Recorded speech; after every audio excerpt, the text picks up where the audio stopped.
আমাদের জীবনে দুই ধরনের সম্পত্তি হয়ে থাকে, এক হলো ভৌতিক সম্পত্তি, এক হলো জৈবিক সম্পত্তি।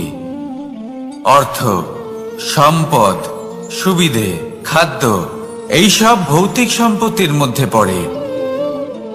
ব্যক্তি, মিত্র, পরিবার, আমাদের আপনজন, আত্মীয় স্বজন সব জৈবিক শ্রেণীতে পড়ে। আর প্রত্যেক মানুষের পক্ষে এই বিভাজন বোঝা অত্যন্ত আবশ্যক, কারণ মূলত আমাদের ব্যবহার দুই রকমের হয়ে থাকে। হয় আমরা ভালোবাসি বা আমরা সদ্ব্যবহার করি।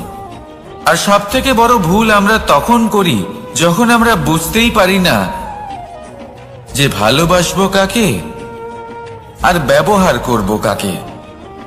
আমরা ভৌতিক সম্পত্তি ভালোবেসে ফেলি আর ব্যবহার করি জৈবিক সম্পত্তিকে, যেখানে এটা অনুচিত। জৈবিক সম্পত্তিকে ভালোবাসুন আর ভৌতিক সম্পত্তিকে ব্যবহার করুন। যেদিন আপনার মধ্যে এই বোধ জাগ্রত হবে যে কাকে ভালোবাসবেন আর কাকে ব্যবহার করবেন, সেই দিন আপনার জীবনে শুধুই শান্তি বিরাজমান হবে। আর তখন এই মন প্রসন্ন হয়ে বলবে, রাধা রাধা। কাল, আজ এবং কাল, আমাদের সমগ্র জীবন এই তিনটির আশেপাশেই ঘুরতে থাকে। আমরা সবসময় বিগত সময়ের বিষয়ে ভাবতে থাকি। অতীতে যদি আমাদের দ্বারা কোনো ভুল হয়, সেই বিষয়ে ভেবে ভেবে আমরা সবসময় অনুতাপ করতে থাকি। এটা উচিত নয়। দেখুন, অতীতের থেকে শিক্ষা লাভ করা অত্যন্ত আবশ্যক, কিন্তু সেই ভুল যাতে আবার না হয় সেই কাজটা কিন্তু আপনাকে বর্তমানেই করতে হবে, তাই না? দ্বিতীয় কথা, আমরা সবসময় ভাবি আগামী দিনের বিষয়ে, ভবিষ্যতের বিষয়ে। আমরা ভাবি যে কাল করে নেব, আজই কাজ করতে পারছি না, কোনো ব্যাপার নয়, কাল করে নেব। আজ কাজটা শুরু করতেই পারলাম না, কোনো ব্যাপার নয়, কাল করে নেব।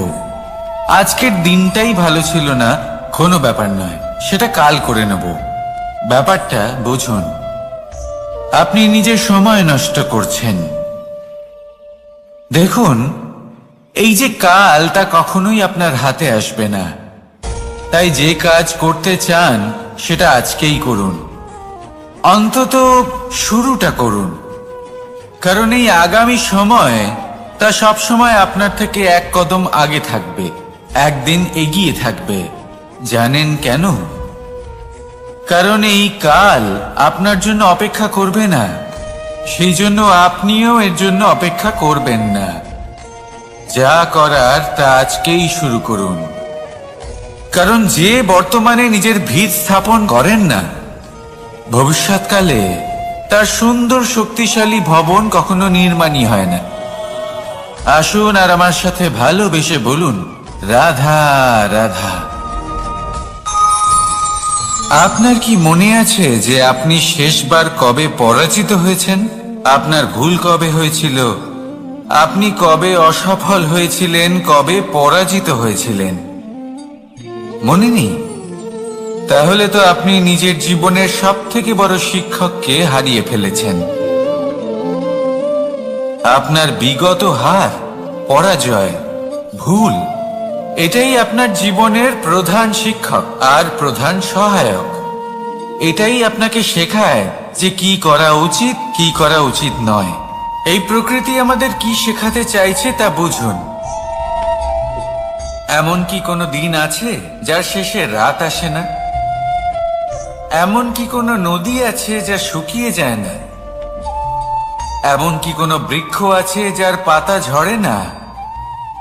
এমনই তো হয়। কিন্তু যদি সূর্য পরাজয় স্বীকার করে, তাহলে রাতের পরে কখনোই দিন আসবে না। যদি নদী হার মেনে নেয়, তাহলে সে আবার বর্ষা ঘটাতে কখনোই সাহায্য করতে পারবে না। যদি বৃক্ষ হার মেনে নেয়, তাহলে সে বসন্ত ঋতুতে না নতুন পাতার জন্ম দিতে পারবে আর না গ্রীষ্মকালে ছায়া প্রদান করতে পারবে। যদি এরা সবাই হার মেনে নেয়, তাহলে ধরিত্রী তৃষ্ণার্ত থাকবে, প্রকৃতি আমাদের এটাই শেখায় যে হার, অসফলতা, পরাজয় এগুলো আমাদের জীবনে আসবেই আসবে, আর আমাদের শিক্ষা দিতে আসবে, আমাদের মঙ্গলের জন্য আসবে। তাই নিজের দৃষ্টিভঙ্গি সেরকমই রাখুন। তাই ধনাত্মক দৃষ্টিভঙ্গি দিয়ে দেখুন, নিজের হার, নিজের পরাজয় থেকে শিক্ষা নিয়ে অগ্রসর হতে থাকুন। নিশ্চিত রূপে আপনি জয়ী হবেন। আর যখন জয়ী হবেন তখন মন প্রসন্ন হয়ে বলবে, রাধা রাধা। কথায় আছে এই জীবন একটা যুদ্ধ, একটা লড়াই। নিজের অস্তিত্বের জন্য, নিজের মূল্যের জন্য, যা আমরা পেতে চাইছি তার জন্য। এই যুদ্ধে জয়লাভ কে করে? এই যুদ্ধে জয়ী হয় এক যোদ্ধা। এবার বেশিরভাগ সময় আমরা যুদ্ধে অংশগ্রহণ করি না, নিজেকে বুঝিয়ে দিই যে আমরা তো যোদ্ধা নই। কিন্তু বিষয়টা তা নয়। একটা অত্যন্ত গুরুত্বপূর্ণ কথা আপনাকে মনে রাখতে হবে। কোন যোদ্ধা জন্ম থেকে যোদ্ধা হন না। তিনি চয়ন করেন যে তিনি যোদ্ধা হবেন কিনা। তিনি তখনই একজন যোদ্ধা হয়ে ওঠেন যখন তিনি পিছু হটবেন না বলে দৃঢ় প্রতিজ্ঞ হন। যদি ওনার সামনে অন্যায় হয়, তার বিরোধিতা করার জন্য দৃঢ় প্রতিজ্ঞ হন, তবেই তিনি যোদ্ধা হয়ে ওঠেন। কেউ জন্ম থেকেই যোদ্ধা হয়ে এই পৃথিবীতে আসেন না। আপনি কি হতে চান? সেই দর্শক হতে চান যারা যুদ্ধভূমিতে বসে থেকে অন্য কারোর জয় উচ্ছ্বাস প্রকাশ করেন, নাকি সেই যোদ্ধা হতে চান যিনি নিজের শৌর্য দিয়ে, বীরত্ব দিয়ে নিজের পরাক্রম প্রদর্শন করেন, আর যার প্রশংসা যুগ যুগ ধরে হয়ে চলে? আপনি কি হতে চান সেই সিদ্ধান্ত আপনারই। আসুন আর আমার সাথে ভালোবেসে বলুন, রাধা রাধা।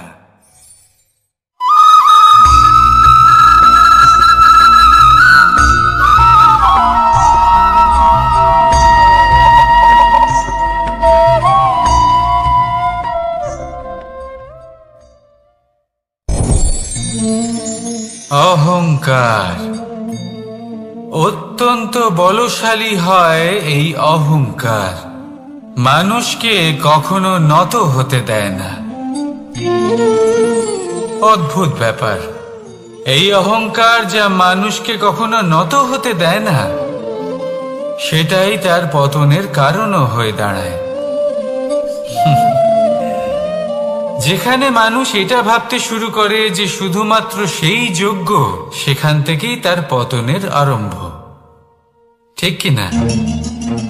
দেখুন, যদি কোনো মানুষ এটা ভাবে যে আমি সব কিছু করতে পারি, তাহলে তা হলো বিশ্বাস। কিন্তু যদি সে এটা ভাবতে থাকে যে শুধুমাত্র আমি এই কাজ করতে পারি, তাহলে তা হলো সেই ব্যক্তির অহংকার। আর এটা আপনাকে বিনাশের দিকে অবশ্যই নিয়ে যাবে। মনে রাখবেন, যখন আমি আর শুধুমাত্র এই দুই এক হয়ে যায়, সেখান থেকে আপনার পতনের সূত্রপাত হবেই। তাই আপনি কখনোই এই অহংকারের চক্রব্যূহে ফেঁসে যাবেন না। বিশ্বাস রাখুন নিজের ওপর এবং অন্যের ওপরও। আর মনে রাখবেন, বিশ্বাসের মধ্যে বিশ্বের প্রত্যেকটা বস্তু বসবাস করে। তাই এই অহংকারকে ত্যাগ করে ফেলুন আর আত্মবিশ্বাসের ওপর মনোসংযোগ করুন। আর আমার সাথে ভালোবেসে বলুন, রাধা রাধা। মানুষ নিজের জীবনে ঈশ্বরকে খুব মান্য করে, ওনার জন্য কি না করে। ভিন্ন ভিন্ন নামে তাকে স্মরণ করে, তাকে পুজো করে, তার আরাধনা করে। সে জানে যে ঈশ্বর তাকে শক্তি অবশ্যই দেবেন, তাকে সাহায্য অবশ্যই করবেন। কিন্তু যখন প্রশ্ন আসে গুরু এবং ঈশ্বরের, তখন গুরুর মান কখনো কম হওয়া উচিত নয়। কারণ সত্যি বলতে কি, গুরুই হলেন সেই সিঁড়ি যা বেয়ে আপনি ঈশ্বরের কাছে পৌঁছানোর পথ খুঁজে পাবেন। সেই পথ আপনি গুরুর থেকেই পাবেন। গুরু না থাকলে আপনি কখনো ঈশ্বর লাভ করতেই পারবেন না। আর জীবনে অনেক সময় লক্ষ্যের থেকেও অনেক বেশি গুরুত্বপূর্ণ হলো পথ। তাই এই পথের সম্মান করতে শিখুন, অর্থাৎ গুরুকে সম্মান করতে শিখুন, কারণ গুরুই হলেন পরমেশ্বর। তাহলে আসুন আর আমার সাথে ভালোবেসে বলুন রাধা রাধা। আপনার জীবনে আপনার প্রকৃত বন্ধু আসলে কে? আপনার সব থেকে শ্রেষ্ঠ মিত্র আসলে কে? তিনি যিনি সময় এলে পরে আপনাকে সাহায্য করেন, নাকি তিনি যিনি সময় এলে পরে আপনাকে অর্থ দেন? দেখুন, আমরা হলাম মানুষ, আমাদের জীবনে লেনদেন চলতেই থাকে। এটা আমাদের জীবনের অভিন্ন অংশ। কিন্তু অনেক সময় এমন হয় যে আমরা তাকেই নিজের প্রকৃত বন্ধু বলে মনে করি, যিনি আমাদের একটা বহুমূল্য উপহার দেন, ঠিক কিনা? এবার আপনার জীবনে সেই বহুমূল্য উপহার কোনটা? ওই অমূল্য মিত্র আসলে কে? সেই সিদ্ধান্ত হলো আপনার। কিন্তু যদি আপনি আমাকে জিজ্ঞেস করেন, তাহলে আমার মতে স্বর্ণ, হিরে, মুক্ত, ধন এগুলো বহুমূল্য নয়। বহুমূল্য হলো সঙ্গ, যখন আপনি একা হয়ে যাবেন; সময়, যখন আপনার তাকে প্রয়োজন হবে; সমর্পণ, যখন আপনার বিশ্বাসের প্রয়োজন পড়বে। যে মানুষ আপনার প্রতি এই 3 গুণ প্রদর্শন করেন, যিনি আপনার কঠিন সময়ে আপনাকে অবশ্যই সঙ্গ দেবেন, যখন আপনার প্রয়োজন পড়বে আপনাকে অবশ্যই সময় দেবেন, আপনার প্রতি সম্পূর্ণ সমর্পিত থাকবেন, সেই হলো আপনার আসল মিত্র, সেই হলো আপনার প্রকৃত বন্ধু। কারণ সত্যি বললে, বন্ধুত্বের অর্থই হলো নিজেকে সম্পূর্ণরূপে কারোর কাছে সমর্পণ করে দেওয়া। তাই আপনার সেই বন্ধুর জন্য নিজের প্রাণ উজাড় করে দিন, আর ভালোবেসে বলুন রাধা রাধা। মানুষ জীবনে 3টে কাজ অবশ্যই করে থাকে: কিছু দান করে, কিছু গ্রহণ করে, আর কিছু ত্যাগ করে দেয়। এটাও ভাবতে থাকে যে এটা করলে কিভাবে করবে। দেবার জন্য পর্যাপ্ত ধন নেই, নেবার জন্য সংসারে অত স্নেহ নেই, আর ত্যাগ করার জন্য জীবনে এত সুখই নেই, তাহলে কিভাবে করবে? আসলে আমরা বস্তুগত চাহিদা অর্জনে এত ব্যস্ত হয়ে পড়ি যে আমরা বুঝতেই পারি না যে কি নেবার আছে, কি দেবার আছে, আর কি ত্যাগ করার আছে। তাহলে আজ আমি আপনাকে বলেই দিই, মনে রাখবেন এই 3টে গুরুত্বপূর্ণ গুণ, 3টে গুরুত্বপূর্ণ কথা। দেবার জন্য আছে দান, নেবার মতো আছে জ্ঞান, আর ত্যাগ করার মতো আছে অহংকার। যখন আপনি দান করতে শিখে যাবেন, জ্ঞান অর্জন করার শক্তি আপনা থেকেই আপনার মধ্যে চলে আসবে। আর যখন এই জ্ঞান আপনার মধ্যে প্রবেশ করবে, অহংকার আপনা থেকেই আপনার থেকে দূরে চলে যাবে। যে ব্যক্তি এই 3-এর মধ্যে ভারসাম্য বজায় রাখতে পারে, তার বর্তমান, ভূত, ভবিষ্যৎ, লোক, পরলোক সব কিছু শুধরে যায়। যেই দিন আপনি দান করতে শিখে যাবেন, জ্ঞান আহরণ করতে শিখে যাবেন, অভিমান ত্যাগ করতে শিখে যাবেন, আপনার সর্বশক্তিশালী, সর্বশক্তিমান পরমেশ্বরেরও প্রয়োজন পড়বে না। কারণ তখন ঈশ্বর আপনার মধ্যেই বাস করবেন। তাহলে আসুন আর আমার সাথে ভালোবেসে বলুন রাধা রাধা। জীবনে অনেক সময় সমস্যা আমাদের চারদিক থেকে ঘিরে ফেলে। এই সমস্যা নানান ধরনের হতে পারে। আর্থিক সমস্যা হতে পারে, পারিবারিক সমস্যা হতে পারে, কোনো সম্পর্ক নিয়ে সমস্যা হতে পারে, কখনো কোনো দৈনিক সমস্যা হতে পারে, কখনো কোনো দ্বন্দ্ব হতে পারে, অনেক সমস্যা হতে পারে। কিন্তু যখনই কোনো সমস্যা আসে, আমাদের মনে তার জন্য একটা উত্তর অবশ্যই থেকে থাকে, যা আমাদের অন্তরে রয়েছে। একে আমরা বলি আত্মা। আত্মা হলো পরমাত্মারই রূপ, আর পরমাত্মা তা কখনোই কিছু অনুচিত চাইবে না, তাই তো? এই আত্মা খুব ভালো করে জানে যে কোনটা উচিত আর কোনটা অনুচিত। যদি আসল বিষয়ের কথা বলি, তাহলে আপনাকে নিজের মনকে বুঝতে হবে, কারণ আত্মা তো পরমাত্মা থেকেই আসে। কিন্তু এই মন মানুষ জন্ম থেকেই প্রাপ্ত করে, যার বিকাশ হয় এই সংসারকে দেখে। যেদিন আপনার এই মন আর আপনার এই আত্মা এই দুই এক হয়ে যাবে, আত্মসাৎ হয়ে যাবে, সেদিন আপনার জীবনে না কোনো সমস্যা থাকবে, না কোনো ঝঞ্ঝাট থাকবে, না কোনো সংকট। কারণ আপনার কাছে সেই সমস্ত সমস্যার, সমস্ত বিপদের সমাধান থাকবে, আর তাও আপনারই অন্তরে।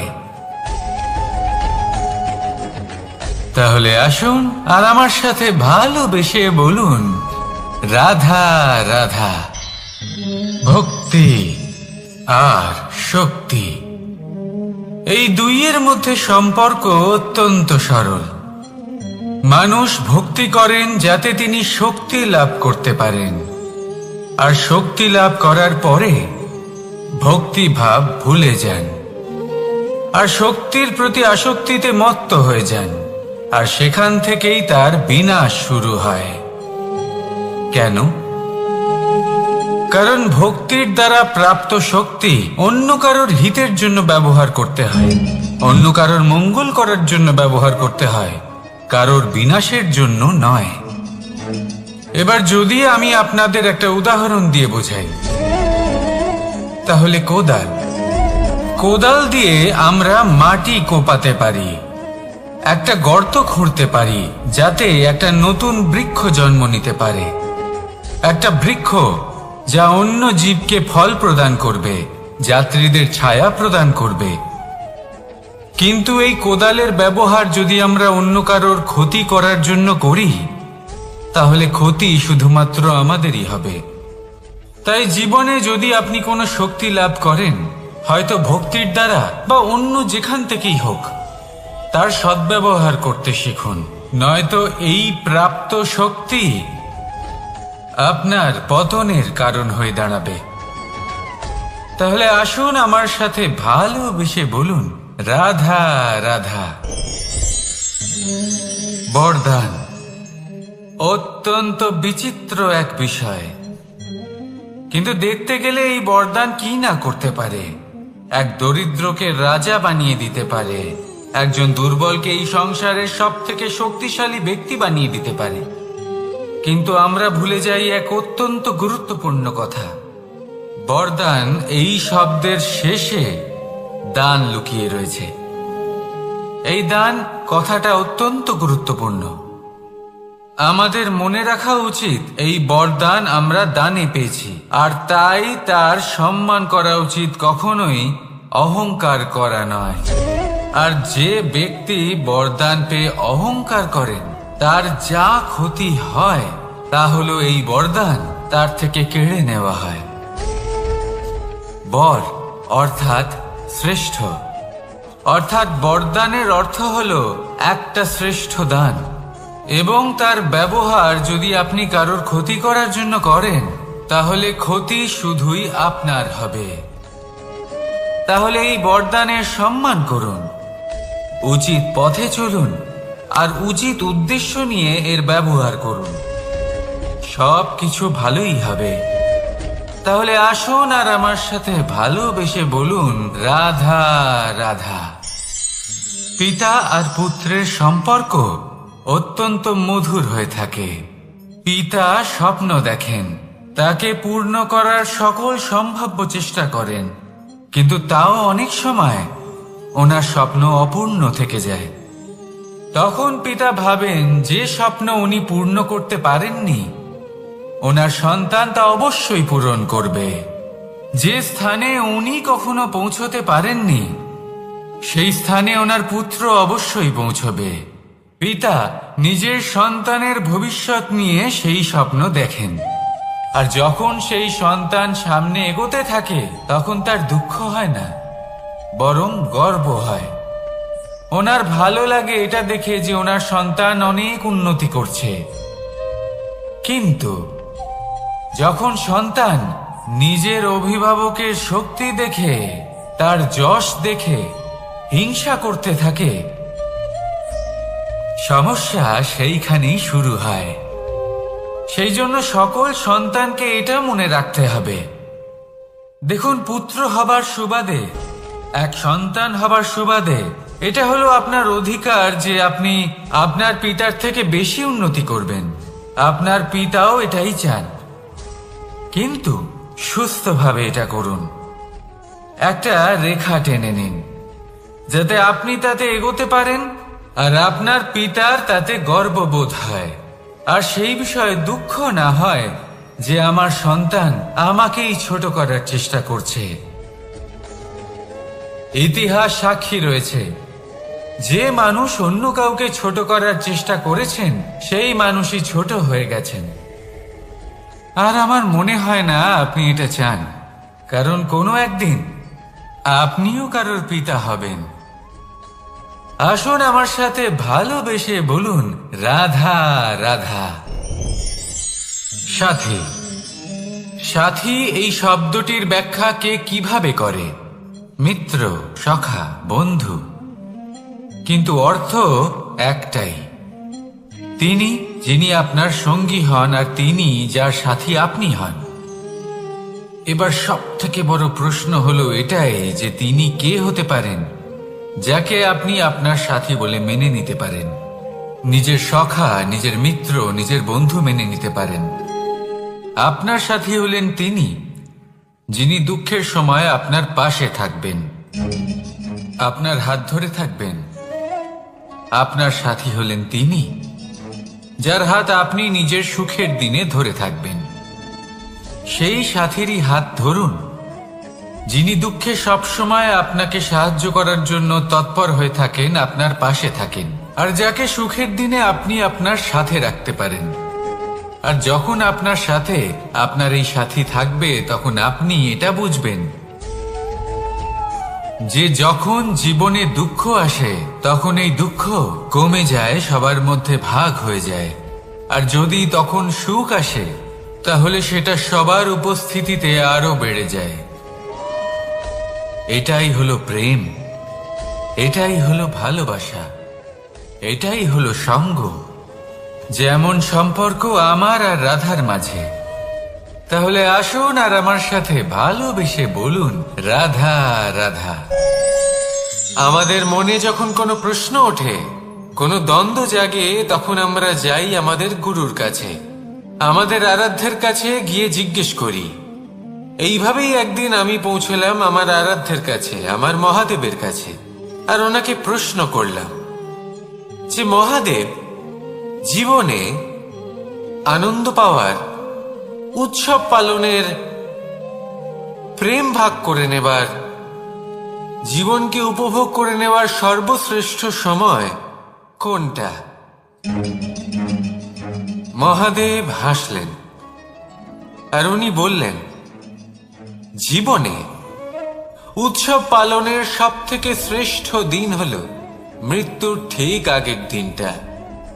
প্রেম ভাগ করে নেওয়ার সব থেকে শ্রেষ্ঠ মুহূর্ত হলো মৃত্যুর ঠিক আগের মুহূর্ত।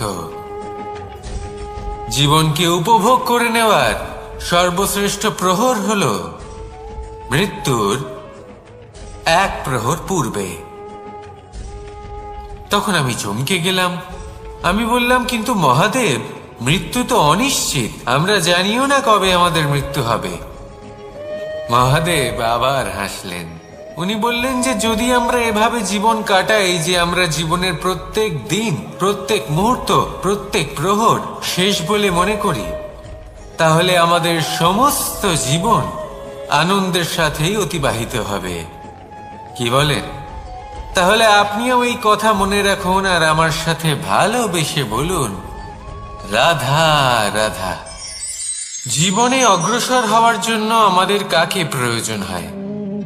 মাতা পিতা, বন্ধু, প্রেম, সাহায্য, অর্থ, পরিশ্রম, আশা। ভিন্ন ভিন্ন মানুষ ভিন্ন ভিন্ন বিকল্প চয়ন করে। যদি আমি আপনাকে বলি তাহলে জয় আর পরাজয়ের মন্ত্র দুটো শব্দের উপর নির্ভর করে, মেনে নেওয়া আর দৃঢ় হওয়া। যদি মেনে নেন তাহলে হেরে যাবেন, যদি দৃঢ় হন তাহলে নিশ্চিত রূপে জয়ী হবেন।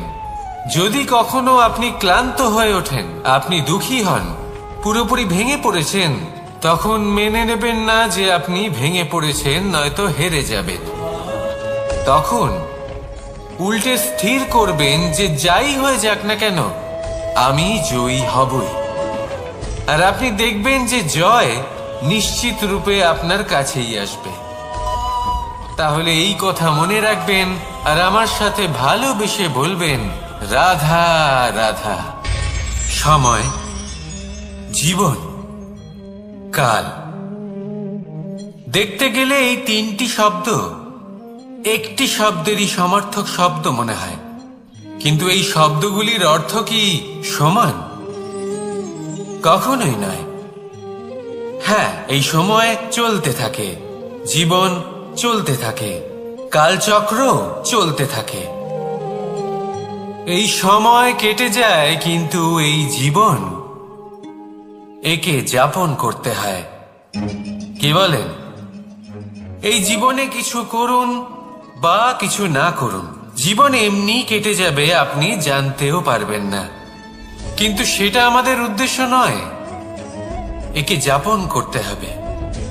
এই জীবনে প্রেরণা পেতে শিখুন, প্রেরণা দিতে শিখুন, আহ্বান গ্রহণ করতে শিখুন, আহ্বান জানাতে শিখুন, মহান কাজ করতে শিখুন, ধন্যাত্মক বোধ জাগিয়ে তুলুন।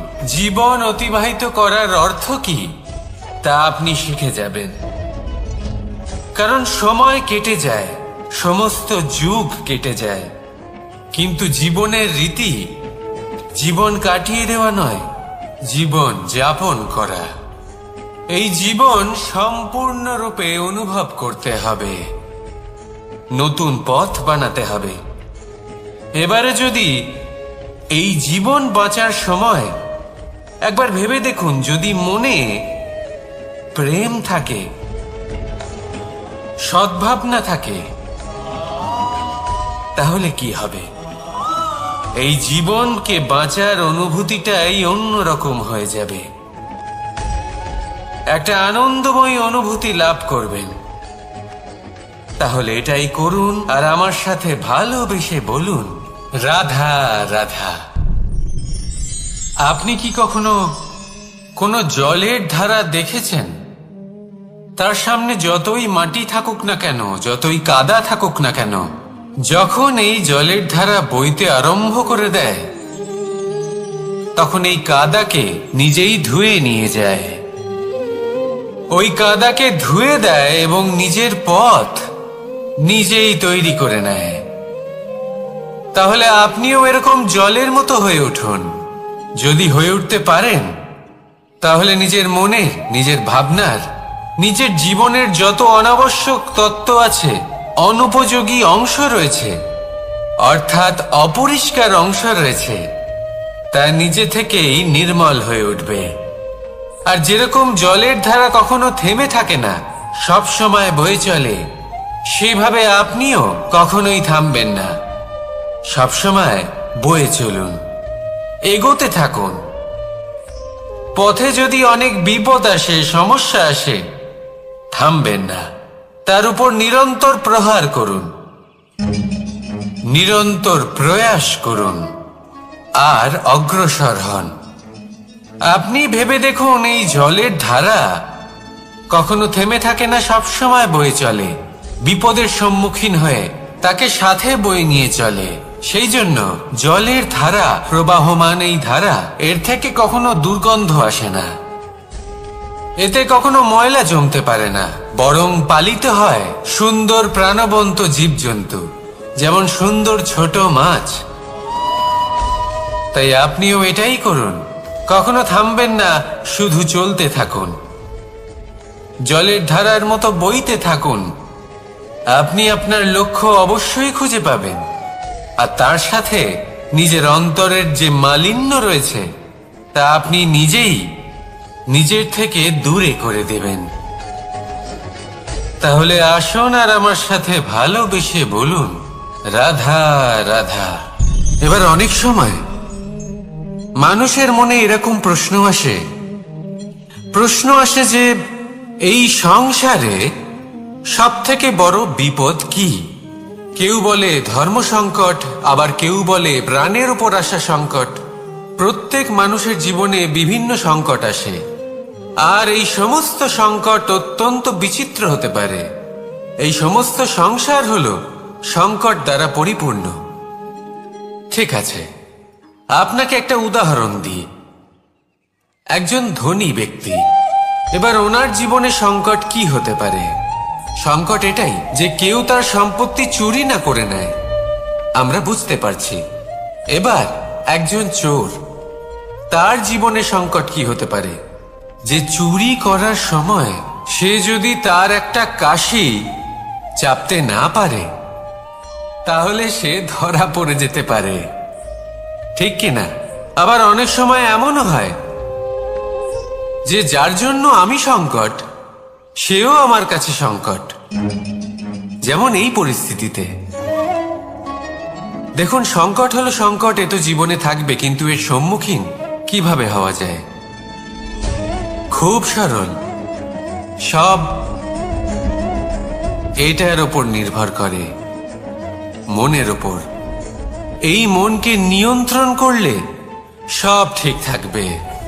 এবার যদি ধনী ব্যক্তি মনকে নিয়ন্ত্রণ করে ফেলেন, নিজের অর্থের ব্যবহার শুভ কাজের জন্য, সমাজের সেবার জন্য বিকাশ করতে করেন, ওই অর্থকে একত্রিত করে না রাখেন, তাহলে চুরির সমস্যা, এই সংকট সেখানেই কেটে যাবে।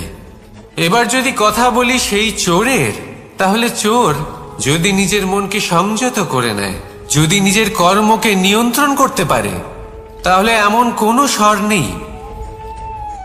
কোনো স্বর নেই যা ওকে ধরা পড়তে বাধ্য করবে। সেই জন্য জীবনে সংকট যতই আসুক, যত বড়ই সংকট আসুক না কেন, কবচ হলো একটাই, আর এই কবচের নাম হলো আত্মনিয়ন্ত্রণ। নিজের মনকে নিয়ন্ত্রণে রাখতে শিখুন। এটা নিজের জীবনে প্রয়োগ করে তো দেখুন। যদি আপনি করতে পারেন, তবে আপনি দেখবেন যে সংকট তো জীবনে আসা যাওয়া করে, কিন্তু সেই সংকটগুলির সম্মুখীন আপনি এইভাবে করতে পারবেন। তাহলে সেটাই করুন, আর আমার সাথে ভালোবেসে বলুন, রাধা রাধা। এই দড়িটা দেখুন, ছোট ছোট রেশম দ্বারা তৈরি, এটা সরু সুতো দ্বারা তৈরি হয়েছে এটা, আর এ অত্যন্ত কোমলও বটে। আর আপনি চাইলে এটা সোজাও করে দিতে পারেন, আর চাইলে এটা বেঁকিয়েও দিতে পারেন, আর যদি চান তাহলে এটা গোল গোল করে বেঁধে কোথাও রেখেও দিতে পারেন। এবার এই কোমল দড়ি যদি কোনো নিষ্ঠুর কঠিন পাথরে বারংবার জড়িয়ে দেওয়া হয়, তাহলেও তাকেও কাটতে পারে, নিজের ছাপ ছেড়ে যেতে পারে, সেটার আকারও বদলে ফেলতে পারে। এবার এর কারণ কি? এর কারণ হলো অভ্যাস আর নিরন্তর প্রচেষ্টা। যদি আপনিও চেষ্টা করেন আর নিরন্তর কর্ম করে যান, তাহলে আপনার প্রারব্ধ পাথরের মতো কঠিনই হোক না কেন, তাতে ভাঙন ধরিয়েও আপনি নিজের লক্ষ্যে অবশ্যই পৌঁছতে পারবেন। একটা গুরুত্বপূর্ণ কথা মনে রাখবেন, সুকর্মের অভ্যাস আর নিরন্তর প্রয়াস, এই হলো সাফল্যের মন্ত্র। তাহলে জীবনে এই মন্ত্র আনুন আর আমার সাথে ভালোবেসে বলুন, রাধা রাধা। বসন্ত ঋতু, এই সময় মন আনন্দে ভরে থাকে। এমন মনে হয় যেন আমরা আকাশে বিচরণ করতে চলে যাই, কিন্তু সেটা তো সম্ভব নয়। সেই জন্য হয়তো আমরা ঘুড়ি ওড়াই, এই ঘুড়িকে নিজেদের প্রতিরূপ মনে করে। এবার অনেক মানুষ আছেন যারা ঘুড়ি ওড়ান, কিন্তু এই কর্মের সারমর্ম কি সেটা কজন বুঝতে পারেন?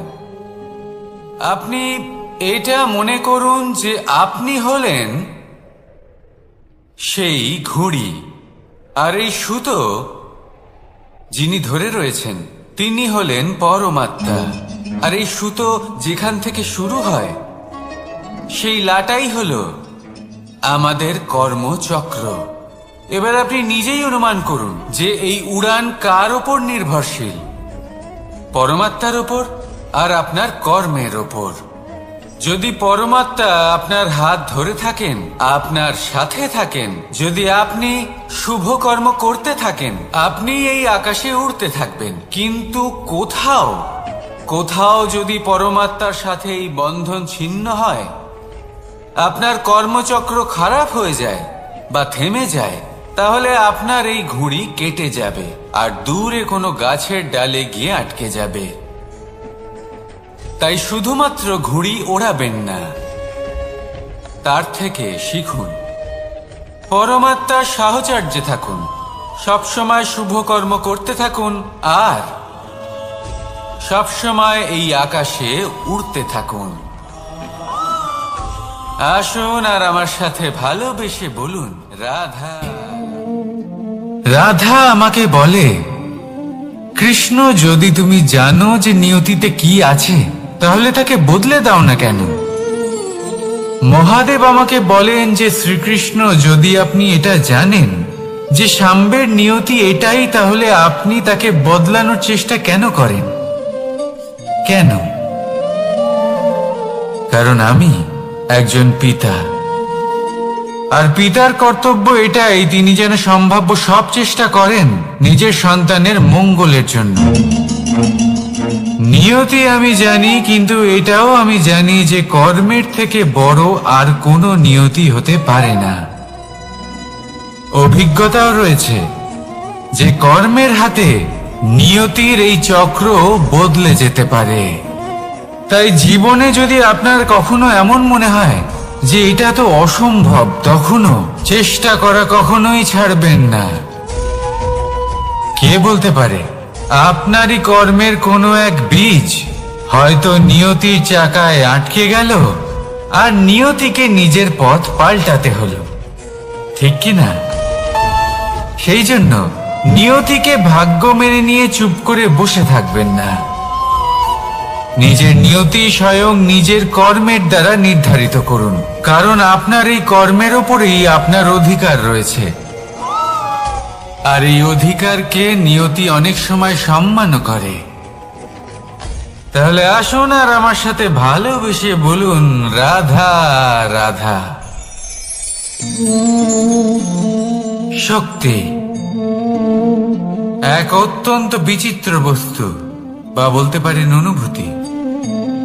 পিতা সবসময় চান যেন তিনি তার শক্তি পুত্রকে সঁপে দিতে পারেন, যাতে সে শক্তিশালী হয়, যাতে তার মঙ্গল হয়।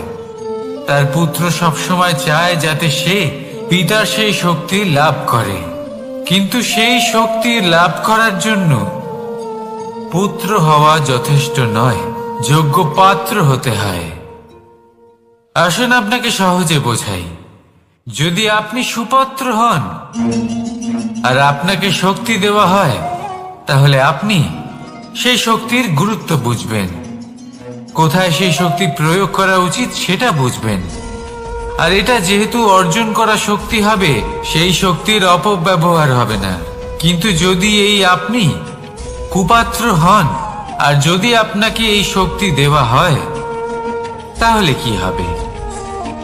দেখতে গেলে এই শক্তি আপনি দান হিসেবে পেয়েছেন, তাই না আপনি এই শক্তির গুরুত্ব বুঝবেন, আর না এর প্রয়োগ আপনি জানবেন।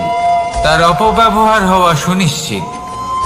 তাই যদি আপনি কোনো শক্তি অর্জন করতে চান, তাহলে আগে তার যোগ্য হয়ে উঠুন। পুত্র নয়, পাত্র হয়ে উঠুন। আর আমার সাথে ভালোবেসে বলুন, রাধা রাধা।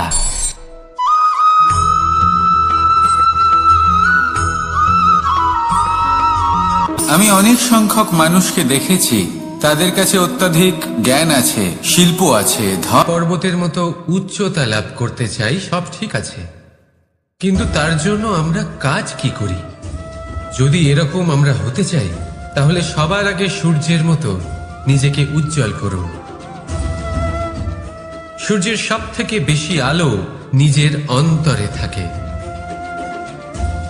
নদীর মতো নিজের পথ নিজেই তৈরি করুন। পাথরের সাথে ধাক্কা খাওয়ার পরেও থেমে না যাওয়া শিখুন। হিমালয় পর্বতের মতো উচ্চতা লাভ করতে হলে সেটার মতো অটল থাকতে শিখুন। একটা কথা অবশ্যই মনে রাখবেন, নিজেকে জ্বালাবেন, তবেই সংসারকে আলোকিত করতে পারবেন। রাধা রাধা।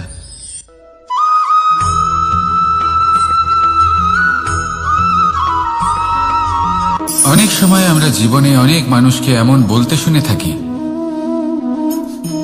যে আমি অসফল হয়েছি কারণ আমার সময় ভালো যাচ্ছিল না।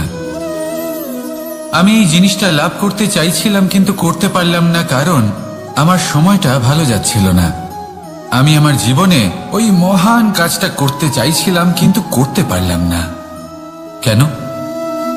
কারণ আমার সময়টা ভালো যাচ্ছিল না। কিন্তু যে মুহূর্তে ভালো সময় আমার জীবনে আসবে, আমি সব কিছু প্রাপ্ত করব। এমন প্রায় প্রত্যেকেই বলেন। আসুন একটা কথা বোঝা যাক। একজন মালিকে দেখুন, সে প্রত্যেক দিন গাছের সেবা করে, তাকে জল দেয়, তার যত্ন আত্তি করে। কেন? প্রত্যেক দিন সেই গাছ ফল দেয় না। সঠিক সময় এলে তবেই সেই গাছ ফল দেয়, কিন্তু প্রত্যেক দিন মালি তার সেবা করে, তাকে যত্ন করে। শুধুমাত্র তখন করে না যখন সেই গাছ ফল দিতে সক্ষম। আর যদি মালি গাছের যত্ন প্রতিদিন না করে, তাহলে হয়তো সেই গাছ ফল দিতেই পারবে না। এটাই হলো আমাদের জন্য একটা শিক্ষা। যখন সময় আমাদের জন্য অপেক্ষা করে না, তখন আপনি সময়ের জন্য কেন অপেক্ষা করছেন? ভালো সময়ের জন্য অপেক্ষা করবেন না। ভালো এবং শুভ কর্ম দ্বারা ভালো সময়কে নিজের কাছে টেনে আনুন। নিরন্তর কর্ম করুন, পরিশ্রম করতে থাকুন। শুভ সময় আপনা থেকেই আপনার কাছে আসবে। আসুন আমার সাথে ভালোবেসে বলুন, রাধা রাধা।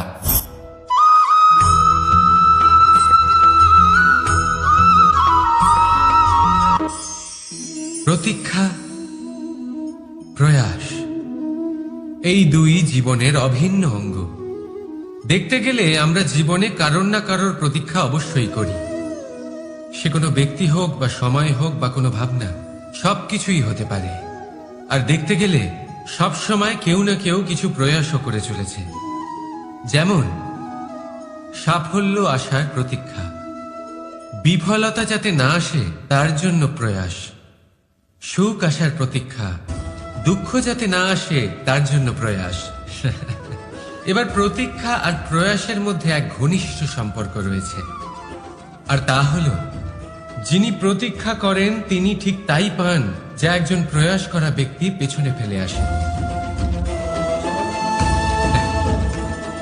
তাই প্রতীক্ষা নয়, প্রয়াস করুন। এই প্রয়াসের মধ্যেই সুখের চাবিকাঠি রয়েছে। রাধা রাধা।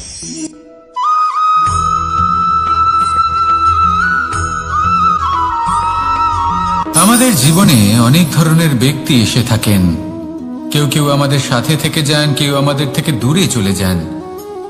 কেউ ভালো মানুষ হন, কেউ খারাপ মানুষ। কিন্তু আমরা সবসময় সেই সময়টাকে নিয়ে দুঃখ প্রকাশ করি যখন আমাদের জীবনে কোনো খারাপ ব্যক্তি প্রবেশ করেন।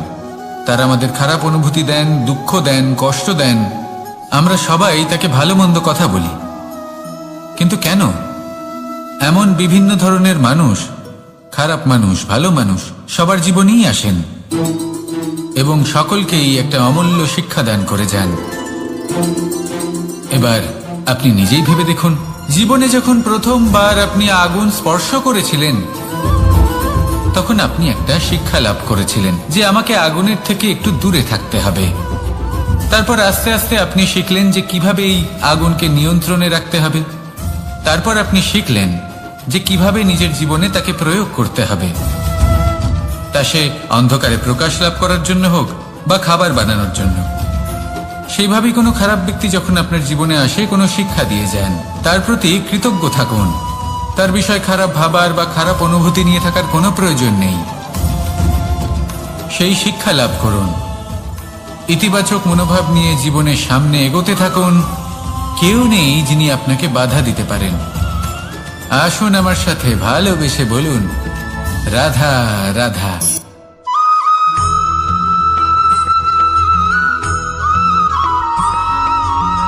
মানুষ কর্ম করেন।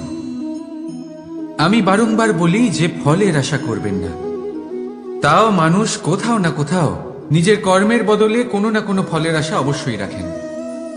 কখনো তিনি সফল হন, কখনো অসফল। সেই জন্যই আমি বলি যে ফলের আশা কখনো রাখবেন না, কারণ সাফল্য বা অসফলতা মনের মধ্যে রাখলে কখনো কোনো লাভ হয় না।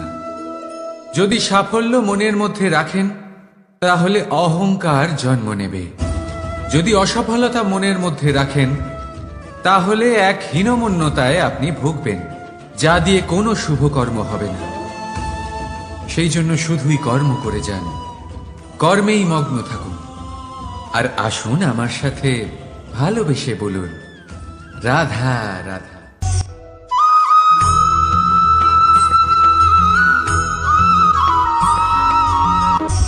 বন্ধু আর শত্রু প্রত্যেকের জীবনের একটা বড় অংশ এর উপরে নির্ভরশীল হয়ে থাকে। আপনার জীবনের সফলতা আর অসফলতাও এর উপরে নির্ভরশীল। কিন্তু এই বন্ধু এবং শত্রুদের খুঁজে পাওয়ার জন্য আপনাদের বাইরে যাওয়ার প্রয়োজন নেই, কারণ এরা স্বয়ং আপনার ভেতরেই আছে। আপনি যদি বিনম্র থাকেন, যদি আপনি নিরন্তর প্রয়াস করতে পারেন, তাহলে আপনার কোনো বন্ধুর প্রয়োজন নেই। যদি আপনার মধ্যে অহংকার থাকে, যদি প্রতি কথায় আপনার মধ্যে ক্রোধ উৎপন্ন হয়, তাহলে আপনার শত্রুর কোনো প্রয়োজনই নেই। নিজের অন্তরের এই বন্ধু ও শত্রুকে চিনুন আর আমার সাথে ভালোবেসে বলুন, রাধা রাধা।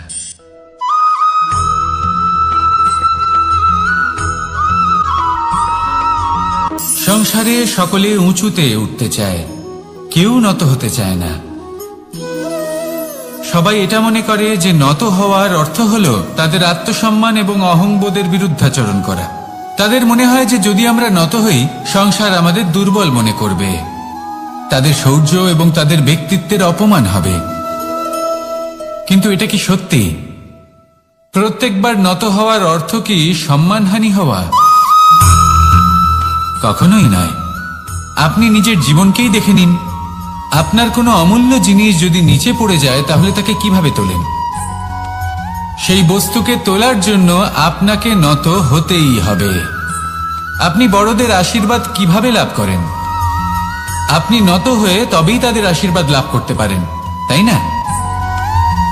ভেবে দেখুন, আপনি একটা পথে হাঁটছেন, আপনি দেখতে চাইছেন যে আপনি সঠিক পথে হাঁটছেন কিনা, পায়ের নিচে কাঁটা পড়ে আছে কিনা। কিভাবে দেখবেন? আপনাকে সেই মাথা নত করেই দেখতে হবে। এর অর্থ কি? অর্থ খুব সহজ। প্রত্যেকবার নত হওয়া অনুচিত নয়, সেটা কোনোভাবেই সম্মানহানি নয়। পরিস্থিতি অনুসারে এবং যেখানে প্রয়োজন আপনি নত হতে শিখে গেলে আপনি অনেক কিছুই লাভ করতে পারবেন। জ্ঞান, মান, গুণ, বিশ্বাস। সেই জন্য প্রয়োজন এবং পরিস্থিতি অনুসারে নত হতে শিখুন, এতে অনুচিত কিছুই নেই। আত্মসম্মান থাকা অত্যন্ত প্রয়োজনীয়, কিন্তু তা যেন কখনো অহংকারে পরিণত না হয়। এই বিষয়ে অবশ্যই নজর রাখবেন এবং আমার সাথে ভালোবেসে বলবেন, রাধা রাধা।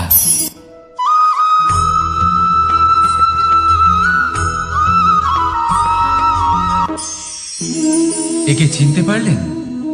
একে কুঠার বলা হয়। আপনারা জীবনে কোথাও না কোথাও কোনো না কোনো রূপে এটা দেখেই থাকবেন। একটা ব্যাপার নিশ্চিত, এই কুঠার ছাড়া কোনো বৃক্ষকে কাটতে পারা সরল নয়। এবার আপনি কখনো এটা ভেবেছেন, এই কুঠার, এর এই অংশ, এর মুখটাই যদি না থাকে তাহলে কি হবে? এ শুধুমাত্র কোনো বৃক্ষই নয়, তার কোনো ডালও কাটতে সক্ষম হবে না। এবারে ভাবুন, এই শুকনো কাঠের হাতল এ আমরা কোত্থেকে পেলাম? কোনো এক বৃক্ষ থেকেই। সেই ডাল যাকে কেটে ফেলা হয়েছিল এক বৃক্ষকে কাটার জন্য, এই ডালই শস্ত্ররূপে প্রস্তুত। আমাদের জীবনে আমাদের প্রিয়জন, আমাদের আপনজন যখন সময় কখনো কখনো তাদের সঙ্গ না দেয়, যদি তারা দৈন্য দশায় থাকেন তাহলে তাদের সঙ্গ কখনো ছাড়বেন না। ওনাদের প্রয়োজন শুধুমাত্র মনোবল। তা তাদের দিন, তাদের সাহায্য করা আপনার কর্তব্য। হয়তো তাদের সাথে থেকে আপনার কোনো লাভ হবে না, কিন্তু তাদের দূরে থাকাতে আপনার ক্ষতি অবশ্যই হতে পারে। সর্বদা সাহায্য করুন, সঠিক সময় আসলে তা আপনার সহায়ক অবশ্যই হবে। রাধা রাধা।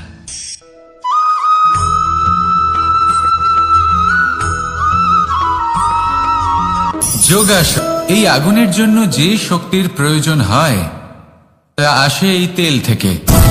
যদি এই তেল সমাপ্ত হয়ে যায় তাহলে এই প্রকাশ তাও সমাপ্ত হয়ে যায়। আর আমাদের জীবনে এই তেল হলো আমাদের কর্ম, আর এই আগুন আর এর দ্বারা উৎপন্ন হওয়া প্রকাশ আমাদের ভাগ্য। যত আমাদের কর্ম ক্ষীণ হতে থাকবে, আমাদের ভাগ্য সৌভাগ্য কোথাও না কোথাও লুপ্ত হয়ে যাবে। যে উজ্জ্বল ভবিষ্যৎ আমরা চাইছি তা কখনো লাভ করতে পারবো না যদি কর্ম না করি। ঠিক যেমন তেল ছাড়া অগ্নি উৎপন্ন হয় না, তেমনি কর্ম ছাড়া সৌভাগ্য হয় না। আর যেমন কর্ম তেমন ভাগ্য।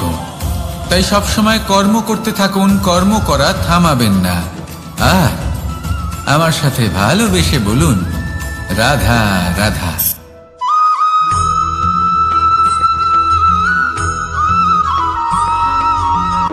কোনো ব্যক্তির ব্যক্তিত্ব কিভাবে তৈরি হয়? আপনার কি মনে হয় যে ব্যক্তি জন্ম থেকে তার স্বভাব নিয়ে জন্মায়, নাকি আপনার মনে হয় যে এই প্রকৃতি ব্যক্তির জন্য তার নিয়তি রচনা করে? না, এরকম একেবারেই হয় না। আমি আপনাকে বোঝাচ্ছি। যখনই বৃষ্টি পড়ে কোনো বিন্দুর দিকে দেখবেন। এবার এই বিন্দু যেখানে পড়ছে তার উপরে নির্ভর করছে তারপর কি হবে। যদি এই বিন্দু পড়ে কোনো ক্ষেতের ওপরে, তাহলে কোনো নতুন ফসলের জন্ম দেবে। যদি সেই গরম কড়াইতে পড়ে তাহলে বাষ্পীত হবে। যদি সে কোনো সাপের মুখের ভেতরে পড়ে তাহলে বিষ তৈরি হবে। ঝিনুকের ভেতরে পড়লে মুক্ত তৈরি হবে। যদি কোনো পাতার ওপরে পড়ে তাহলে শিশির তৈরি হবে। একই বিন্দু, কিন্তু তার সঙ্গত তার ভবিষ্যৎ এবং ব্যক্তিত্ব নির্ধারণ করবে। এবার এটা তো শুধুমাত্র এক বিন্দু, তার কাজ হলো শুধুমাত্র পড়া। কোথায় সেটা সেও নির্ধারণ করতে পারে না। কিন্তু আপনি হলেন মানুষ। আপনি বাছাই করতে পারবেন যে আপনার সঙ্গী কারা হবে, কাদের সাথে আপনি মেলামেশা করে বড় হবেন। তাই তা ভালোভাবে করুন, কারণ এই নির্বাচন আপনার হাতে, কারণ এই জীবন আপনার, ভবিষ্যৎ আপনার। এবার আপনি মহান হতে চান কি না তার নির্ণয় আপনাকেই করতে হবে। আসুন আমার সাথে ভালোবেসে বলুন, রাধা রাধা।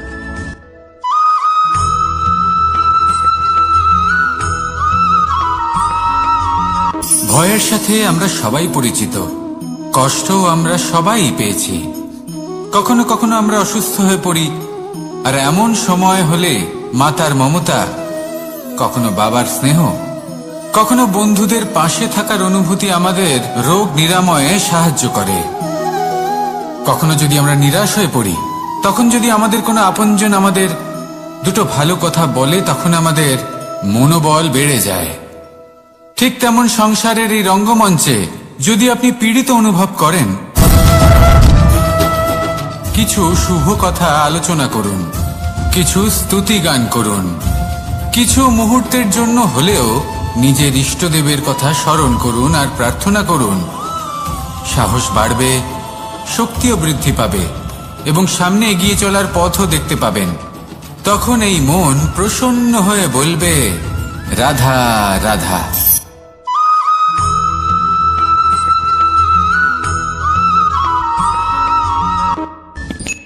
সূর্যের তাপ এতটাই প্রখর হয়, তা সমস্ত বনস্পতিকে শুষ্ক করে দেয়। পুকুর হোক, নদী হোক, সরোবর হোক, সমস্ত শুষ্ক হয়ে যায়। কিন্তু আপনি কখনো শুনেছেন সূর্যের তাপে সমুদ্র শুকিয়ে গেছে? এমন কখনোই হয় না।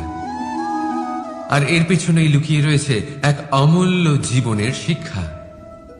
সমুদ্রের মতো নিজেকে ধৈর্যশীল করে তুললে, নিজেকে সংযমী করে তুললে, সূর্যের তাপ আপনার কোনো ক্ষতি করতে পারবে না। আপনার অন্তর থেকে সেই তাপ বাষ্পায়িত হয়ে মেঘ তৈরি হয়ে সূর্যকে ঢেকে দেবে, আর তারপর হবে শুধু সাফল্যের বৃষ্টি। তাহলে আসুন আর আমার সাথে ধৈর্যের সাথে বলুন, রাধা রাধা।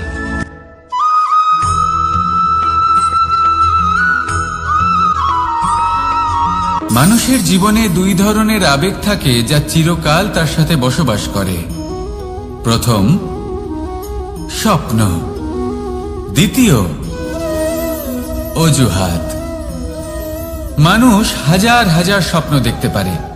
আমাকে এই কাজ করতে হবে, আমাকে ওখানে ঘুরতে যেতে হবে, আমার জীবনে এই অসম্ভব কাজ বাস্তবায়িত করে দেখাতে হবে, আদি ইত্যাদি।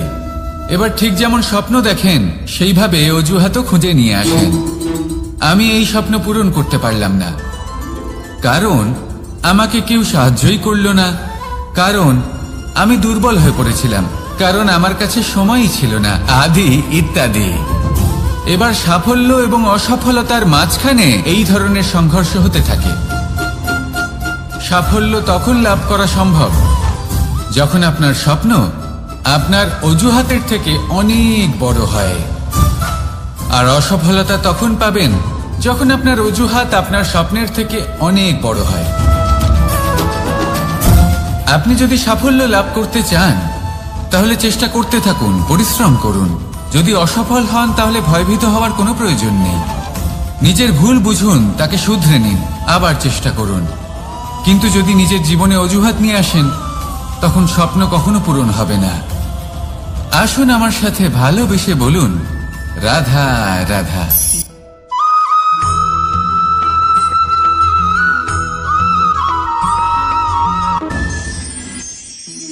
মানুষ অসুস্থ কেন হন? শারীরিক দুর্বলতার কারণে? না, মানুষ অসুস্থ হন তার মানসিকতার কারণে, তার বিবেকের কারণে, তার কর্মের কারণে, তার ক্রোধের কারণে। আর যখন কেউ সুস্থ হন, ঠিক হয়ে যান, তার মানে এটা নয় যে শুধু ওষুধের জন্য তিনি সুস্থ হয়েছেন। না, এটা কারোর তার প্রতি প্রেমের প্রভাব, বিশ্বাসের প্রভাব, সম্বলের প্রভাব। শুধুমাত্র ওষুধ দিয়ে কিছুই হয় না। যদি মনে প্রেম থাকে, বিবেক থাকে, বিশ্বাস থাকে, সম্বল থাকে, তবেই সেই ওষুধ কাজ করতে পারে। তাই মনে রাখবেন, এই জীবন হলো অত্যন্ত ছোট। মনে প্রেম ভাব রাখুন, মিত্রতা করুন, শত্রুতা নয়। ভালোবাসুন, বিদ্বেষ নয়। আর এই ভালোবাসার সাথেই বলুন, রাধা রাধা।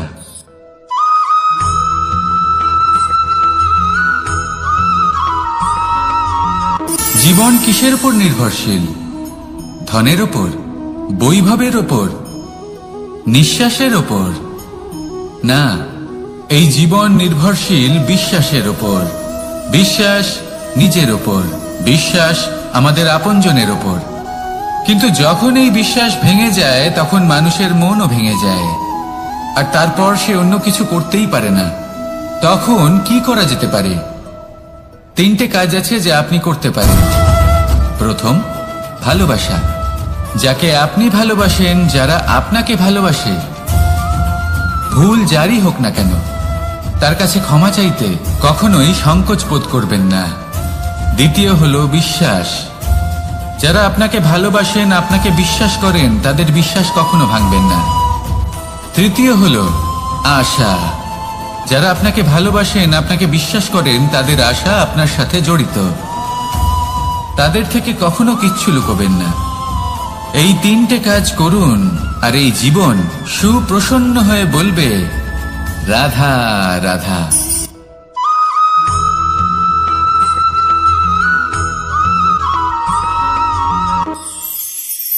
মানুষ জীবনে সব সময় চিন্তা করে, ভাবতে থাকে যে তার জীবনে কতই না সমস্যা। তারপরে নিজের আশেপাশে দেখে আর ভাবে যে সবাই কত প্রসন্ন, শুধু আমার জীবনেই সমস্যা আছে। কিন্তু বিষয়টা তা নয়। শুধু প্রত্যেক ব্যক্তিরই নয়, প্রত্যেক প্রাণীরও জীবনে সমস্যা আছে। এবার মানুষ একটা পাখিকে দেখে এটাই ভাবে যে এদের জীবন কতটা সহজ। কোনো দেশেরই সীমারেখা এদের ওপর লাগু হয় না। কোথায় থাকবে সেই নিয়েও কোনো ভাবনা নেই। কত শান্তির জীবন এদের। তারপর সে একটা পিঁপড়েকে দেখে আর এটা ভাবে, কি অসাধারণ, এদের তো সারা জীবনই মাটির উপরেই অতিবাহিত হয়, খাবারটাও মাটিতেই পেয়ে যায়। কি শান্তির জীবন এদের। কিন্তু যখন কোনো ঝড় আসে, তখন সবার আগে সেই পাখির বাসাটাই ঝড়ে ভেঙে যায়। এই পাখি যে শাখাতেই গিয়ে বসে পড়ুক, তাদের উপর সবসময় সংকট থাকে যে ওপর থেকে কোনো বড় পাখি এসে তাদের উপর প্রহার না করে, তারা নিজেদের প্রাণ না হারায়। আর যদি কথা বলি পিঁপড়েকে নিয়ে, এদের উপর সবসময় সংকট থাকে যে কোনোভাবে বাতাস বা জল এদের ভাসিয়ে না নিয়ে যায়, কোনো প্রাণী ওকে পা দিয়ে পিষে না দেয়, এই পিঁপড়ে পিষ্ট হয়ে না মারা যায়। দেখুন, সমস্যা প্রত্যেকের জীবনে রয়েছে আর এই সমস্যা আসতেই থাকবে। এর অর্থ এটা নয় যে এই সমস্যার সম্মুখীন হওয়া যায় না, এর সমাধানও সম্ভব নয়। প্রত্যেক সমস্যার সমাধান অবশ্যই আছে, শুধু শান্ত মনে সেটা খুঁজে বের করতে হবে। তাহলে সেটাই করুন, প্রত্যেক সমস্যার সমাধান করতে থাকুন। যত সমাধান করবেন, জীবন আনন্দময় হয়ে উঠবে। যদি সমাধান না করেন, তাহলে আজীবন দুঃখই পেতে থাকবেন। আসুন আমার সাথে ভালোবেসে বলুন, রাধা রাধা।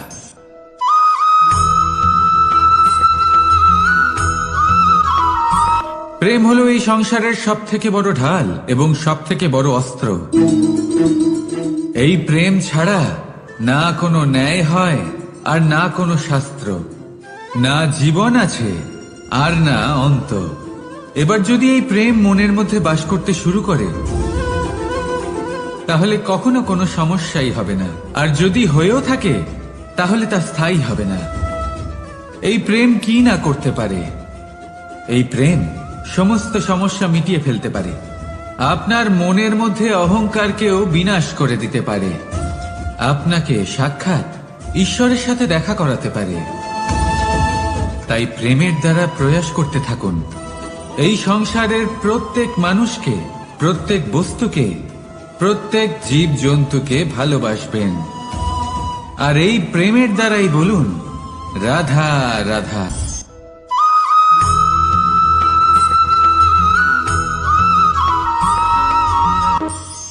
মানুষ এক অত্যন্ত বিচিত্র প্রাণী। পরিকল্পনা করে, ষড়যন্ত্র করে, প্রচেষ্টা করে, কাউকে পরাজিত করার চেষ্টাও করে। সাপকে একটা দড়ি মনে করে হাতে চেপে ধরার চেষ্টা করে, কিন্তু একটা কথা বুঝতেই পারে না, সময়ের এই সাপ, এটা হাতে চেপে ধরাই যায় না। আর আপনি যা করবেন তা আবার ফিরে আসবে আপনারই সামনে। দেখুন, এতে কিছুই যায় আসে না যে আপনি কুম্ভকারের পুত্র নাকি কৃষ্ণের পুত্র। যদি আপনি অনুচিত কর্ম করেন, তাহলে আপনার সাথেও অনুচিতই হবে। অশুভ কর্ম করলে আপনার সাথেও অশুভই হবে। কুরু বংশ অত্যন্ত মহান বংশ ছিল। এই কুরু বংশ কি হলো তার সাথে? একটা গোটা বংশ বয়ে গেল। কারণ ওনাদের উদ্দেশ্য অশুভ ছিল। অন্যদিকে 5 জন বনবাসী পাণ্ডব মহাভারত বিজয়ী হলেন, কারণ তাদের উদ্দেশ্য শুভ ছিল। তাই মনে রাখবেন, শুভ অগ্নি প্রজ্বলিত করবেন, শুভ তাপ সঞ্চার হবে। অশুভ অগ্নি প্রজ্বলিত করবেন, নরকেই জ্বলতে হবে। তাহলে আসুন আর আমার সাথে ভালোবেসে বলুন, রাধা রাধা।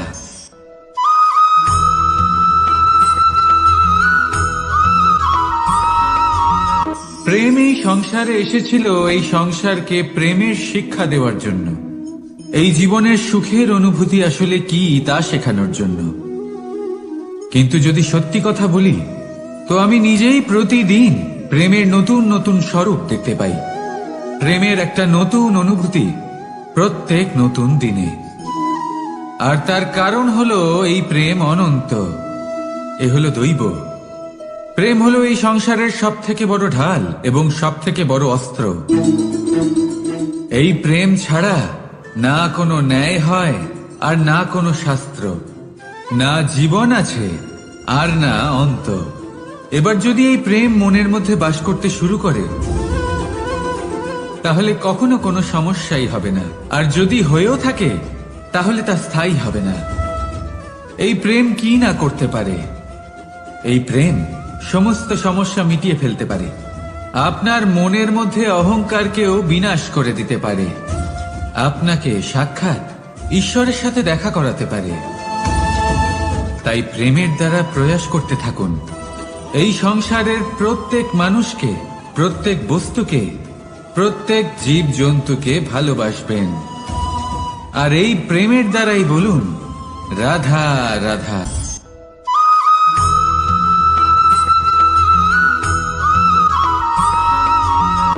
জীবনে এমন কিছু কাজ রয়েছে যা আপনাকে একাই করতে হয়, আর এমন কিছু কাজ রয়েছে যা আপনাকে একসাথে মিলে করতে হয়, একজোট হয়ে, সঙ্গবদ্ধ হয়ে। এবার সঙ্গবদ্ধ বলতে কি বোঝাতে চাইছি? আমি তাদের কথা বলছি না যারা বাস্তবিকভাবে একে অপরের সাথে কাজ করেন। আমি তাদের কথা বলছি যারা একে অপরের থেকে দূরে থেকেও একে অপরকে বিশ্বাস করেন। আমি আগেও বলেছিলাম, সমস্ত বিশ্বের আশা বিশ্বাসেই বসবাস করে, তাই না? তাই যেখানে সমস্ত বিশ্ব আছে, সমস্ত সংসার আছে, সেইখানেই বিশ্বাস রয়েছে। তাই আপনার আশেপাশে এমন দল সঙ্গবদ্ধ করুন যাদের আপনার উপর বিশ্বাস আছে আর যাদেরকে আপনি বিশ্বাস করতে পারেন। তাহলে আসুন আর আমার সাথে ভালোবেসে বলুন, রাধা রাধা।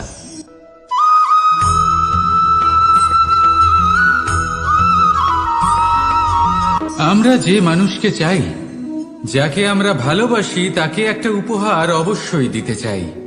এমন এক উপহার যা ওনার ভালো লাগবে, যা শ্রেষ্ঠ হবে, অতি প্রিয় হবে, বহুমূল্য হবে, বা বলতে পারেন মূল্যবান হবে।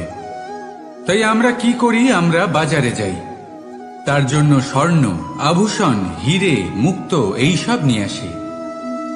কিন্তু এটাই কি সর্বশ্রেষ্ঠ উপহার? কখনোই না। সর্বশ্রেষ্ঠ উপহার হল স্বাধীনতা। তাকে নিজের মনের মতো বাঁচার স্বাধীনতা। যদি আপনি কাউকে স্বাধীনতা না দিতে পারেন, তাহলে সে কোথাও না কোথাও বন্দী হয়ে যায়, তার বিকাশ কোথাও না কোথাও আটকে যায়। কিন্তু যদি আপনি কাউকে স্বাধীনতা দিতে পারেন, তাহলে আপনি দেখবেন ও সমস্ত সংসারকে, এই জীবনকে নিজের দৃষ্টিভঙ্গি দিয়ে দেখবে, বুঝবে যে কোনটা হলো উচিত আর কোনটা হলো অনুচিত। আর এটাই হলো সর্বশ্রেষ্ঠ। আর এবার যদি কাউকে স্বাধীনতার মাধ্যমে এত বড় একটা শক্তি দিতে পারেন, তাহলে আপনি আমাকে বলুন, এর থেকে বড় উপহার আর কি হতে পারে? আসুন আর আমার সাথে ভালোবেসে বলুন, রাধা রাধা।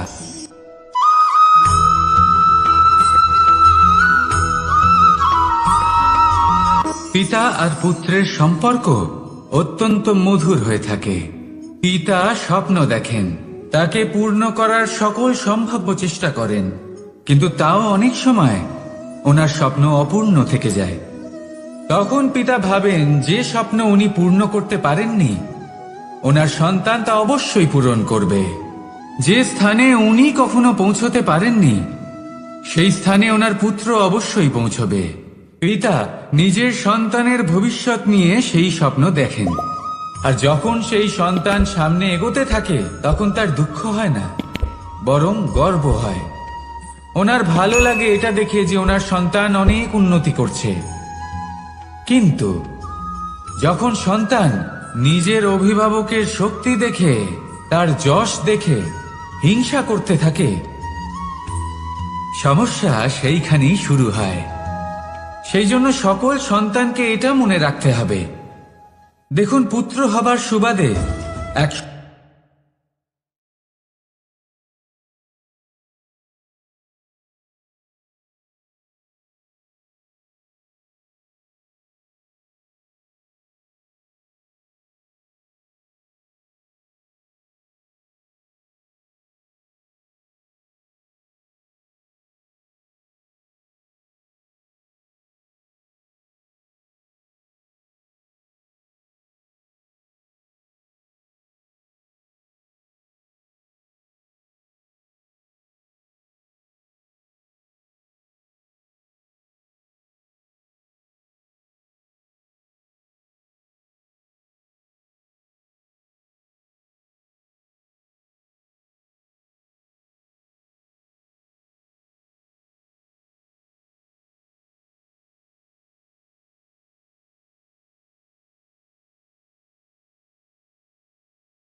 আমরা যখনই কোনো যাত্রায় যাব বলে মনে করি তখনই আমরা প্রস্তুত থাকি আসন্ন বিপদের জন্য বা সংকটের জন্য। যেমন যদি আমাদের মনে হয় যে আজকের পরিবেশ খুব ঠান্ডা হবে, তাহলে আমরা গরম বস্ত্র ধারণ করি বা সেটাকে সাথে নিয়ে যাই। যদি মনে হয় যে বৃষ্টি হতে পারে বা বৃষ্টি হয়ে চলেছে আমরা দেখছি, তাহলে আমরা একটা ছাতা সাথে নিয়ে নিই। আমরা প্রস্তুত থাকতে চাই এবং এটাই উচিত, এবং সেই কারণেই আমরা যাত্রায় সাফল্য লাভ করি। কিন্তু যদি আমরা কথা বলি জীবনযাত্রা নিয়ে, যা কিনা সব থেকে বেশি গুরুত্বপূর্ণ, তাহলে তার জন্য আমরা পূর্ণরূপে প্রস্তুত থাকি না। আশেপাশের মানুষ, এই সমাজ, আমাদের সাথী, আমাদের মিত্ররা যে কোনো মুহূর্তে বদলে যেতে পারেন। সেই জন্য আমরা নিজেদেরকে কখনো সাবধান করি না, কখনোই নিজেদের প্রস্তুত করি না। আমাদের এটা কখনোই মনে হয় না যে এরকম হতে পারে, আর সেই কারণেই শেষে গিয়ে আমরা অত্যন্ত দুঃখ পাই। একটা অমূল্য শিক্ষা আছে যেটা আমাদের লাভ করা উচিত, সতর্ক থাকা উচিত। এই জীবনযাত্রার জন্য শুধুমাত্র এই পরিবেশের বিষয়ে তথ্য সংগ্রহ করা বা তাকে অনুমান করা এটুকু হলেই চলবে না। আমাদের আশেপাশের মানুষজনকে দেখতে হবে, তাদের স্বভাব পরিস্থিতির ওপর নজর রাখতে হবে।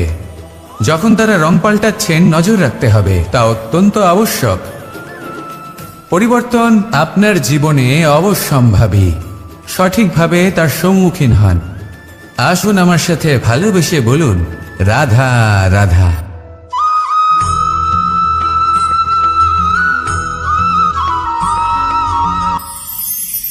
ঈশ্বর আসলে কে?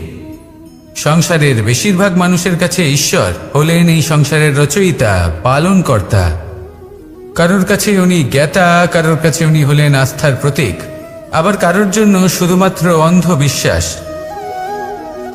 কিন্তু এই ঈশ্বর কি কোনো শরীর, নাকি একটা বোধ, নাকি শুধুই শ্রদ্ধা? ঈশ্বর হলেন তিনি যিনি হলেন আপনার ইষ্ট। সেই জন্যই তো গুরু, মাতা, পিতা এনাদেরও ঈশ্বরই বলা হয়েছে। যাদেরকে আমরা ঈশ্বর বলে মনে করি, যারা আমাদের ইষ্ট, তারা আমাদের একটি পথ দেখান, একটি দিকে চালিত করেন। সেই পথে চলে আপনি শুভ কর্ম করতে পারেন। আর যখন কোনো ব্যক্তি তার ঈশ্বরের আদেশ পালন করেন, তখন সে নিজে থেকেই শুভ পথে অগ্রসর হয়ে যান। বেশ কয়েকজন মানুষ ঈশ্বরের ওপর আস্থা রাখেন এবং ভাবেন যে অনুচিত কোনো কাজ করা উচিত নয়, ঈশ্বর দেখছেন। ওনারা ভয় পান যে কোনো অনুচিত কর্ম করলে কে জানে তার পরিণাম কি হবে। এমন অনেক ব্যক্তি রয়েছেন যারা ঈশ্বরকে বিশ্বাস করেন এবং জানেন যে ঈশ্বর তাদেরকে দেখছেন, তাই যে যে শুভ কর্ম ওনারা করেছেন তার ফল তারা অবশ্যই পাবেন। এবার আপনি ভয় পেয়ে ঈশ্বরকে বিশ্বাস করবেন, নাকি বিশ্বাসের দ্বারা ঈশ্বরকে বিশ্বাস করবেন, সেই সিদ্ধান্ত আপনারই। কিন্তু হ্যাঁ, যদি আপনার মনে ঈশ্বরের জন্য কোনো স্থান থাকে, যদি আপনার কোনো ইষ্ট থাকেন, যদি আপনি কাউকে ঈশ্বর মনে করেন, যার প্রত্যেক আদেশ আপনি পালন করে থাকেন, তাহলে বলি ঈশ্বর কখনো আপনাকে অনুচিত পথে চালিত করবেন না। আসুন আমার সাথে ভালোবেসে বলুন, রাধা রাধা।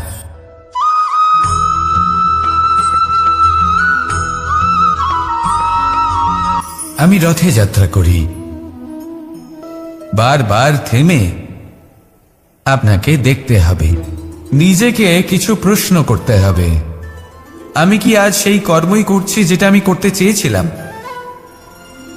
আমি কি আজ সেই জীবন যাপন করছি যেমন আমি যাপন করতে চেয়েছিলাম? যদি এই প্রশ্নগুলোর উত্তর হ্যাঁ হয়, তাহলে এগোতে থাকুন, নয়তো থেমে যান এবং বিচরণ করুন। মনে রাখবেন, এই সংসার অত্যন্ত জটিল, আর এতে হারিয়ে যাওয়া অত্যন্ত সরল। সেই জন্য নিজে থেকে বারবার থামা এবং জীবন চিন্তন করা অত্যন্ত আবশ্যক। তাহলে সেটাই করুন, আর আমার সাথে ভালোবেসে বলুন, রাধা রাধা।